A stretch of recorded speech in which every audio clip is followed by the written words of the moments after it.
अस्सलाम वालेकुम नाज़रीन, आइए जानते हैं देश की राजधानी नई दिल्ली और उत्तर प्रदेश से कुछ खास खबर। आप सभी का स्वागत है सच न्यूज में। आइए जानते हैं उत्तर प्रदेश और देश की राजधानी से कुछ खास खबरें। मुख्यमंत्री योगी आदित्यनाथ ने मंगलवार को ट्वीट करके सपा अध्यक्ष अखिलेश यादव पर निशाना साधा है। उन्होंने ट्वीट करते हुए कहा कि जिन्हें पाकिस्तान दुश्मन नहीं लगता, जिन्हें दोस्त लगता है, उनकी शिक्षा, दीक्षा और दृष्टि पर क्या ही कहा जाए। वो खुद को समाजवादी कहते हैं, लेकिन सत्य यही है कि इनके नस नस में तमंचावाद दौड़ रहा है। आपको बता दें कि यूपी चुनाव जैसे जैसे परवान चढ़ रहा है, आरोप प्रत्यारोप का दौरा भी बढ़ता जा रहा है। सभी राजनीतिक दल खुद को 10 फरवरी को होने वाले मतदान में आगे बता रहे हैं। तो वहीं बीजेपी का दावा है कि पार्टी इस बार फिर से 300 से ज्यादा सीटें जीतने में कामयाब रहेगी। तो वहीं मुख्यमंत्री योगी ने एक दूसरा ट्वीट में ये भी कहा कि ये कहावत है कि करे न धरे तरकस पहने फिरे। पूरे विपक्ष का यही हाल है, सत्ता में रहे तो कुछ न करा धरा, अब चुनाव के समय सब तरकस पहने फिर रहे हैं। साथ ही आपको बता दें कि सपा ने सोमवार शाम को अपने 149 प्रत्याशियों की घोषणा कर दी और इनमें 31 मुस्लिम और 18 यादव उम्मीदवार हैं।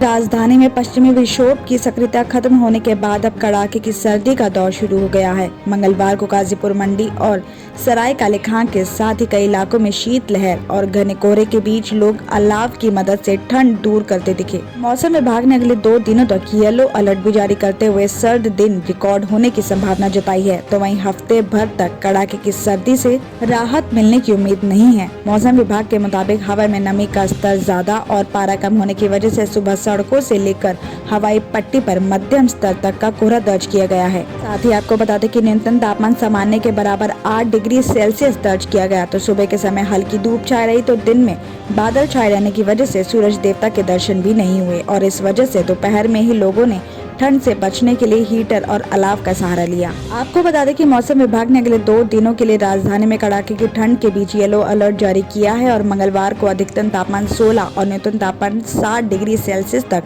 रहने की संभावना है। तो वहीं अगले 3 दिनों के अंदर न्यूनतम तापमान लुढ़क कर 6 डिग्री सेल्सियस तक भी पहुंचेगा और कड़ाके की सर्दी का सितम और भी ज्यादा बढ़ेगा। तो वहीं जनवरी के आखिरी दिनों तक कड़ाके की सर्दी से राहत मिलने की संभावना नहीं है। 30 जनवरी तक न्यूनतम तापमान 8 डिग्री सेल्सियस तक बना रहेगा।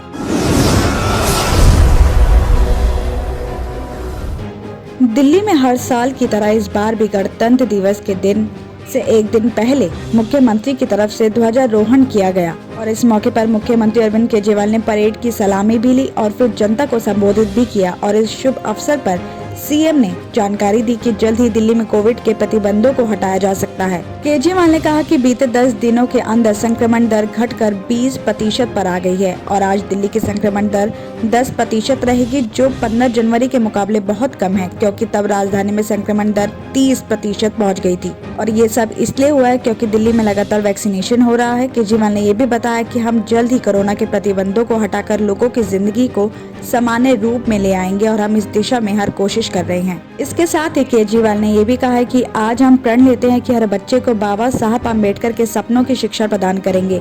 हम 7 सालों में शिक्षा के क्षेत्र में क्रांति लाए हैं और अमेरिका के पूर्व राष्ट्रपति डोनाल्ड ट्रंप की पत्नी मिलेनिया ट्रंप भी हमारे सरकारी स्कूलों की यात्रा करके गयी। हमें अपना प्रमाण पत्र मिल चुका है। साथ ही आपको ये भी बता दें कि केजरीवाल ने मंच से एक और बड़ी घोषणा की है। उन्होंने कहा कि आज मैं ऐलान करता हूँ कि दिल्ली सरकार के हर दफ्तर में बाबा साहब बी.आर. अम्बेडकर और भगत सिंह की फोटो होगी और अब किसी भी राजनेता या मुख्यमंत्री की फोटो सरकारी दफ्तर में नहीं होगी। कोरोना संक्रमण को देखते हुए दिल्ली पुलिस ने गणतंत्र दिवस परेड में शामिल होने वालों के लिए एक नई गाइडलाइन बनाई है और इस गाइडलाइन के अनुसार गणतंत्र दिवस परेड में वही लोग शामिल हो सकेंगे जिन्हें वैक्सीन की दोनों डोज लगी हो। इसके साथ ही परेड देखने 15 साल से कम उम्र के बच्चे भी नहीं जा सकेंगे। आपको बता दें कि पुलिस ने इस गाइडलाइन में ये भी कहा है कि परेड देखने आने वाले दर्शकों को सभी कोरोना नियमों जैसे मास्क पहनना, सोशल डिस्टेंसिंग कायम रखना, इन सभी नियमों का पालन करना होगा। दर्शकों के लिए जरूरी होगा कि उन्हें वैक्सीन की दोनों डोज लगी हो। पुलिस ने लोगों से भी निवेदन किया है कि वो अपना वैक्सीनेशन सर्टिफिकेट भी अपने साथ लेकर आएं। साथ ही दिल्ली पुलिस ने गणतंत्र दिवस के दौरान बैठने के इंतजाम को लेकर ट्वीट भी किया है कि दर्शकों के लिए 7 बजे से बैठने की सुविधा की शुरुआत होगी, तो लोग उस हिसाब से ही परेड स्थल पर पहुंच जाएं। साथ ही पार्किंग की भी लिमिटेड फैसिलिटी है, इसलिए लोगों से टैक्सी या कारपूलिंग की सुविधा का इस्तेमाल करने का भी आग्रह किया है। लोगों से वैध पहचान पत्र लाने को भी कहा गया है और सुरक्षा जाँच में सहयोग की भी विनती की गई है। हर साल की तरह इस साल भी 26 जनवरी को ड्राई डे होगा और इस दिन शराब की दुकानें नहीं खुलेंगी। हर साल की तरह इस तारीख को सरकारी अवकाश रहेगा और ड्राई डे पर शराब की दुकानें खोलने पर कड़ी सजा का प्रावधान है। शराब का ठेका निरस्त भी किया जा सकता है और इस नई आबकारी नीति के तहत अब साल में 21 दिनों की जगह महज 3 दिनों का ही ड्राई डे होगा।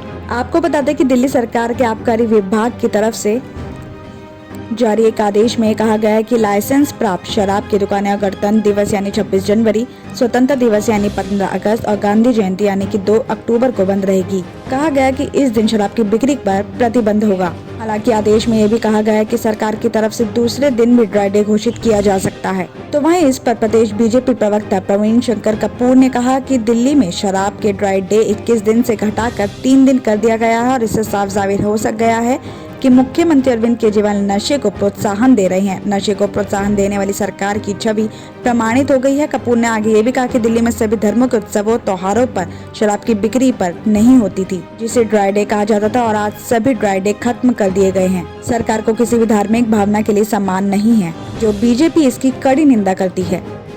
दिल्ली और उत्तर प्रदेश की खबरों में आज इतना ही। बाकी देश भर की और तमाम खबरें जानने के लिए देखते रहिए सच न्यूज। जर्मन 10 हॉस्पिटल ऑर्थोपेडिक से मुताल्लिक हर मरीज यहाँ शिफायाब। इनाम याफ्ता doctor Mir Jawad Jar Khan, senior orthopaedic surgeon, advance operation theatre, ICU, digital x-ray, laboratory, physiotherapy, pharmacy, sharing और प्राइवेट रूम्स, लेडी डॉक्टर्स और डॉक्टर अर्जुमन सुल्ताना गैनाकोलॉजिस्ट की खिदमात हासिल। वाजिबी फीस और मुकम्मल सहूलियात से हजारों मुतमईन। एम्बुलेंस से आरास्ता German 10 orthopaedic hospital, pillar number 150, Attapur, Hyderabad.